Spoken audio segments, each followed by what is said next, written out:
Et ce matin, j'ai l'immense plaisir d'accueillir en studio Jean-Yves Lannery pour son livre « Réfléchir, ça fait même pas mal ». C'est paru aux éditions Ampélos et c'est préfacé par Yvan Levaille. Jean-Yves Lannery, bonjour. Merci d'être avec nous.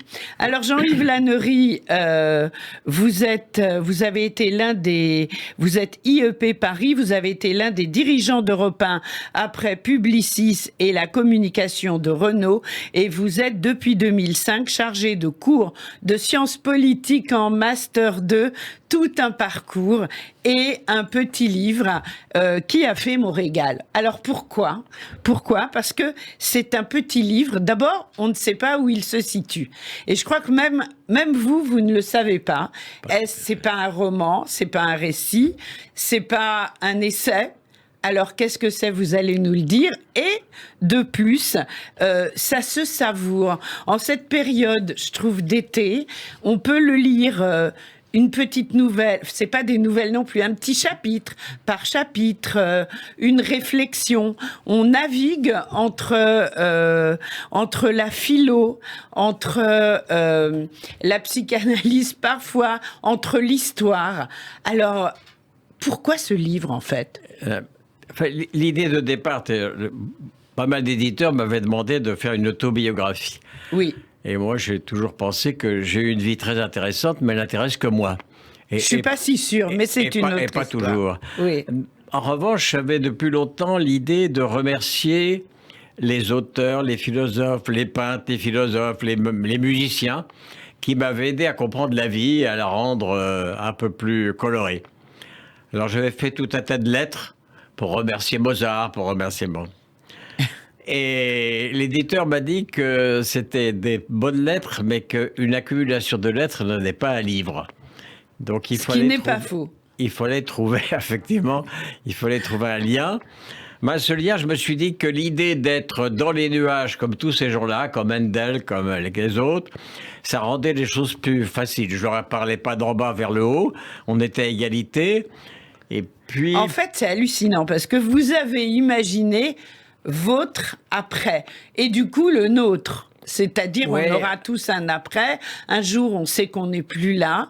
Et vous avez imaginé toutes les rencontres que vous souhaitiez faire, quand vous serez là-haut, le plus tard possible, bien sûr. Et oui, j'ai imaginé, ça me convient bien, ce là où on est tous ensemble, machin, on est... je ne sais pas s'il n'y a pas de saints, il n'y a pas de salauds. Il y a des gens et on rencontre ceux qu'on veut. C'est ça, pour moi, c'est l'idée absolue du paradis. On ne voit que les gens qu'on aime. Les autres, on ne les connaît pas. Ça, c'est important, oui. Et moi, et d'un seul coup, dans les gens qu'on aime, il n'y a pas que sa famille, ses amis. Il y a Mozart, il y a Handel, il y a Lévinas. Les gens qui nous ont formés. Les gens qui nous ont formés, qui nous ont un peu plus intelligents, nous aider à réfléchir, justement. C'est pour ça qu'il s'appelle comme ça. Oui. Voilà.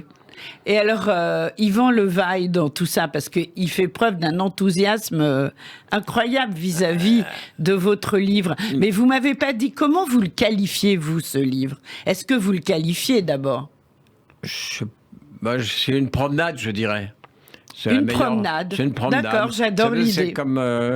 quand vous allez dans les endroits agréables, vous sortez de là. Hein, et quelqu'un a écrit un jour, il n'y a jamais de crimes qui ont été commis à la sortie d'un musée. C'est joli, ça. Oui, parce que ça rend plutôt heureux de voir des belles choses. Hein, je parle dans ce livre, je parle du fameux du syndrome de Stendhal, vous savez, qui est tombé de beauté. À Florence, il a vu tellement de choses belles, tellement de choses émouvantes, qu'il est tombé dans les pommes et s'est retrouvé à l'hôpital. Alors, sans aller jusque-là, nous savons que les émotions nous rendent meilleurs. Bien sûr. Nous savons ça. Et que les émotions, c'est à la fois un enfant qui nous sourit, et puis un tableau magnifique, et puis la musique de Handel, et un livre de qualité. Bien sûr. Alors, Mais c'est pas vrai que réfléchir, ça fait même pas mal. Hein. C'est un mensonge, parce que quelquefois, ça fait mal. parfois, quand on réfléchit trop, Voilà. ça peut faire très mal. Alors, j'ai adoré le titre de la préface de Levaille. Ouais. On va pas tout dévoiler, hein, parce Non, qu'il faut le lire. Ouais. À propos d'un conte venu des nuages. Voilà, c'est ça. C'est magnifique. D'abord, le à propos, j'ai adoré. Ouais. Et un conte venu des nuages. En fait, vous avez inventé le cloud avant qu'il existe. Ah oui, c'est vrai. Et puis c'est un On cloud vous dans l'a lequel on dit est bien, puisque on y rencontre les gens qu'on aime. Mais oui. Voilà, on peut écrire à Léopold Mozart, qui m'a donné quelques leçons de musique, d'ailleurs. Enfin, oui. Oui, on oui. peut- Vous parlez la- beaucoup de musique d'ailleurs dans, Oui, oui, dans, dans ce livre. Alors vous le dédiez ce livre à vos parents. Vous avez une histoire. Alors c'est pas autobiographique, mais il y a quand même beaucoup d'éléments Ouais. qui le sont. Vous avez eu une enfance compliquée. Ah oui, c'est-à-dire que, voilà, moi je suis né à un moment où le monde n'aimait pas les juifs, Oui. même les petits. Donc, je me suis retrouvé tout seul dans une maison d'enfants et j'ai été adopté par une famille catholique qui d'ailleurs a été fait juste parmi les nations, ce qui est bien la moindre des choses. Mais cela dit, Mais vous ne le j'ai saviez eu- pas. Vous étiez tout petit quand ils vous Ah oui, ont. oui. Je devais avoir 2 ans et demi, 3 ans. Oui. Donc vous n'aviez pas de mémoire de vos Non, pas vraiment. J'ai parents quelques juifs. mémoires des lieux, puisque j'ai retrouvé les lieux où j'avais été, où Oui. mes parents sont venus me chercher. Mais à part les mémoires des lieux, pas grand-chose. Bien sûr. Je pense que les choses sont imprimées quelque part, mais avant de les faire sortir, c'est compliqué. Et puis, j'ai pas vraiment cherché, parce que les gosses adoptés qui ont beaucoup cherché, ce sont des gosses qui ont été pas très, très heureux. Ils ont donc cherché quelque chose. Bien sûr. Moi, j'ai eu une enfance et une adolescence formidablement heureuse. C'est Donc, important de le dire, bien voilà, sûr. quand on me dit mes parents, c'est ceux-là, j'en ai pas d'autres. Ben non. Hein, je sais pas. Donc, je n'ai pas vraiment cherché. J'ai un petit peu cherché comme ça vers les 20 ans, mais Et votre nom, Lannery, c'est c'est votre le nom leur. d'origine. C'est le leur. C'est le leur, d'accord. Et donc, vous parlez des maisons d'enfants. Oui. On est sur Radio J, donc on va quand même évoquer cette partie-là. Vous parlez de Moissac. Oui, j'y étais hier, oui. Ah oui. Oui. Alors racontez-nous Parce Moissac que, pour vous. oui, hier, il y avait une double commémoration. Il y avait d'une part, ou avant-hier plutôt, c'était comme dans toute la France, On a célébré, l'anniversaire oui. du Veldiv. Oui. Et puis, on a dévoilé aussi une plaque pour cette maison d'enfants de Moissac, de Bouly et Châtas-Simon, Oui. qui ont sauvé des centaines d'enfants. Des Et non seulement centaines. ils les ont sauvés, non seulement ils ont fait des enfants heureux, mais ils en ont fait des enfants juifs. C'était des enfants juifs et ils sont restés juifs. Il y a eu à Moissac une vie juive extrêmement importante. Et, Oui, tout à fait. et Surtout les qu'on anciens sait de Moissac, c'est une communauté qui reste. qui reste. Vous êtes encore en lien avec Ah oui, eux. on et en voit beaucoup. Oui. Vous étiez à Moissac de quelle moi, je année à n'étais quelle pas à année? Moissac, Ah, mais vous n'y moi, étiez j'étais pas. J'étais juste à côté à Montbeton. Oui. Oui, les enfants de Moissac, ils sont un petit peu moins jeunes maintenant, effectivement. Oui, c'est sûr. Ils ont 20 ans, mais plusieurs fois. Voilà. Oui. Et Alors, vous évoquez également le château de la Versine. Ça, c'était plus tard dans les années 60. Non, vous savez, on ne se refait pas. Quand Chata et Bouly-Simon ont quitté Moissac, parce que heureusement la guerre était finie, ils ont continué une œuvre de même nature à la Versine, qui est un beau château à côté de Chantilly, où ils ont recueilli des gosses. Bon, les gosses n'avaient plus les mêmes pathologies, mais ils en avaient quand même. Est-ce que je peux lire un extrait? Ah, avec plaisir. C'est à propos du château de la Versine. Moissac avait depuis longtemps vu s'envoler des enfants, enfin rassurés, riches d'une expérience incroyable et qui formeront une caste à part et privilégiée, les anciens de Moissac. 20 ans plus tard, il n'y avait certes plus les mêmes dangers, mais il y avait toujours des enfants juifs en souffrance, soit par suite de retours très problématiques depuis l'Algérie ou le Maroc, soit du fait de situations familiales inextricables.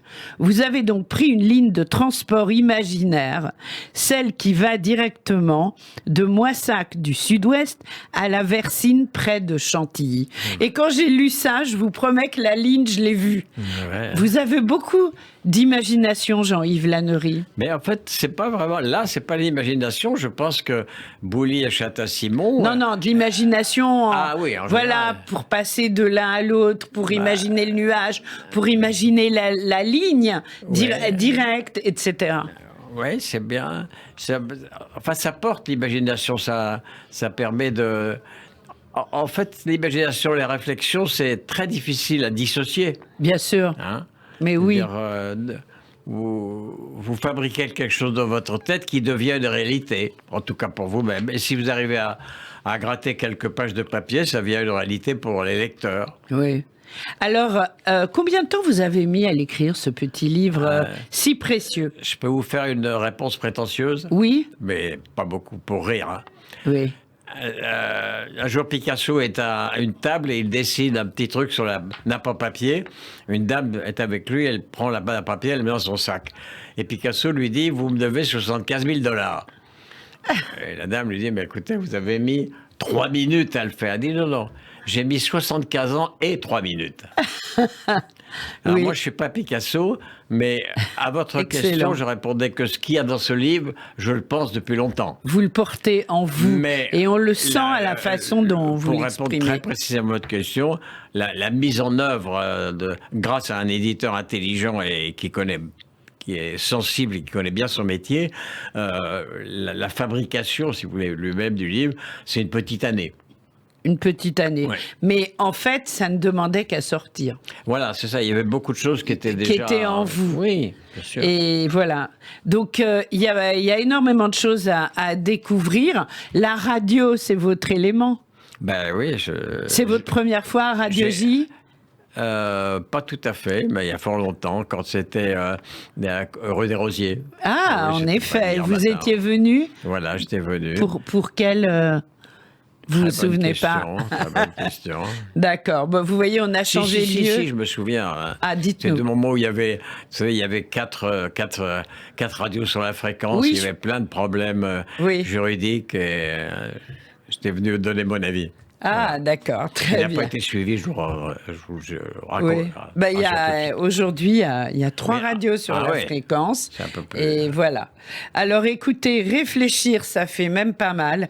Un des livres à découvrir dans les mois qui viennent cet été, Jean-Yves Lannery, préfacé par Yvan Levaille. Yvan Levaille, c'est un copain à vous? Ah ouais. Ouais. Et on s'est beaucoup engueulé, mais ça garde vous étiez ensemble à Europe 1, voilà. On peut le dire. Absolument. Eh bien, en tous les cas, on vous félicite pour cet ouvrage. C'est paru aux éditions Ampelos. Et je vous remercie beaucoup d'avoir été avec nous ce matin, Jean-Yves Lannery. Au revoir. Eh ben, merci de m'avoir reçu et bonne journée. Bonne journée à vous. Il suffit pour